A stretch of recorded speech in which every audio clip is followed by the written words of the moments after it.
Hi everyone, what's up? It's time for a review of the 6th studio album. The sixth studio album by former alternative R&B and rapper turned pop punk guru, wannabe guru, Machine Gun Kelly. This album, with the edgy album title Mainstream Sellout, comes almost 2 years, about a year and a half after that other awful album he came out in 2020 called Tickets to My Downfall that I just detested so many songs from. Some of those that I could not be bothered to care or listen to. And as you see, he's definitely matured as a person. I mean, he's dressing up like Beetlejuice to propose to Megan Fox, dyeing his tongue black. I mean, look at how mature this person is at 31 fucking years old. Machine Gun Kelly and I have never gotten along. I've never seen his music as anything so wild and crazy that everyone else who I talk to does.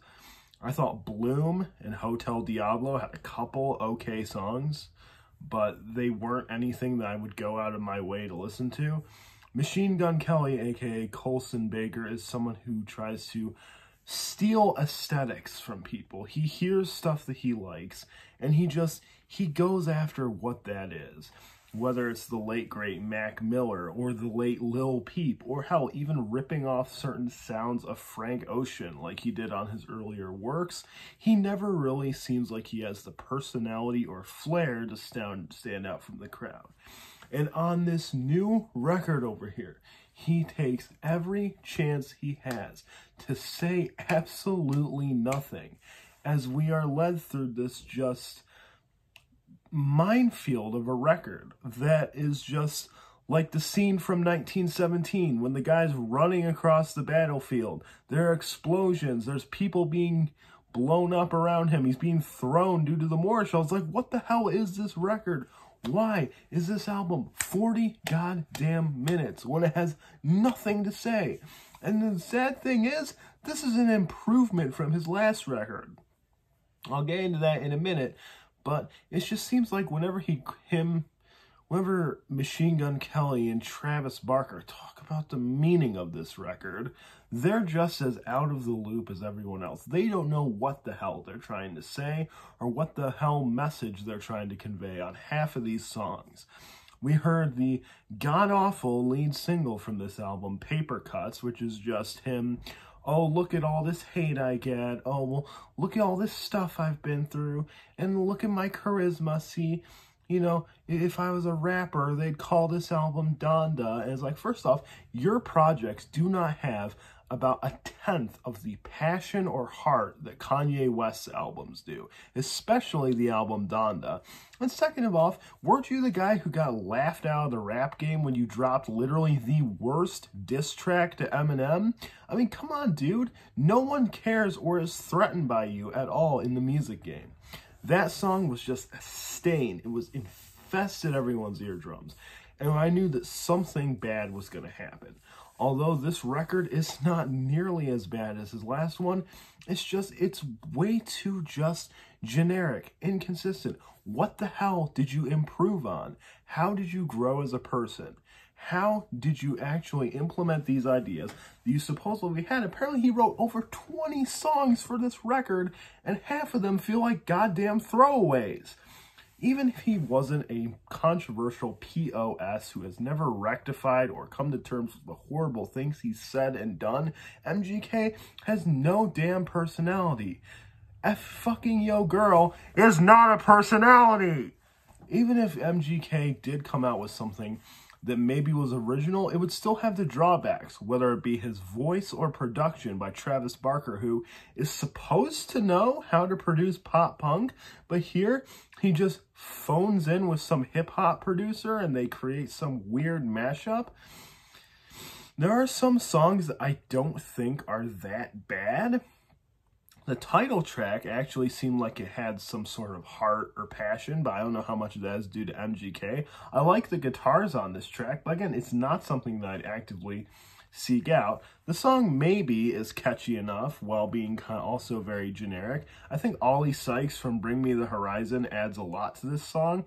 And Die in California, Well, Young Thug and Landon Barker are definitely the best parts of this track somehow. I like the beat. I like the way the instrumental goes.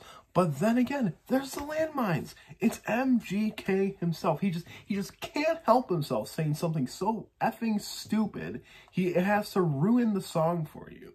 5150 is another one that just comes in. And I do like the vibe of this track, but my God, is it just copied from half of the instrumentals on this record. Literally all the guitar parts, most of the drum parts, all sound the freaking same. It's like he just went on GarageBand, took a sample that sounded cool, and changed the tempo and time signature for every single one of them.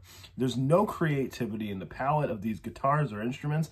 It's just very cookie cutter. And I mean, I guess if that's the sound you want, cool. If that's what's going to get you the platinum records that you keep bragging about, cool. But know this music will not stick. People will forget about this album in 5 years. Mark my words. Then we get to some really just insufferable songs on this album, starting with A.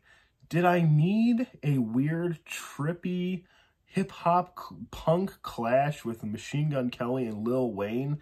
Did I need Lil Wayne on 2 different songs on here that literally both have just no heart or personality? Did I need the steaming pile of shit known as Emo Girl, which literally sounds like he took an instrumental from, I don't know, an actually talented pop punk band like Neck Deep and just drenched in the most generic production with lyrics that mean absolutely nothing? Hell no! Also on here are the very 2 weird closing songs which try and be deep, like, oh, Sid and Nancy.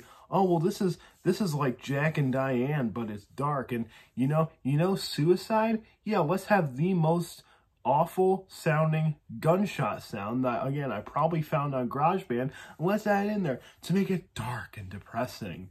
And there's Twin Flames. Oh, well, this is obviously a love song. Let me put some voicemails of me and Megan Fox, and then that'll make us, that'll really tug at the heartstrings. Go fuck yourself, honestly.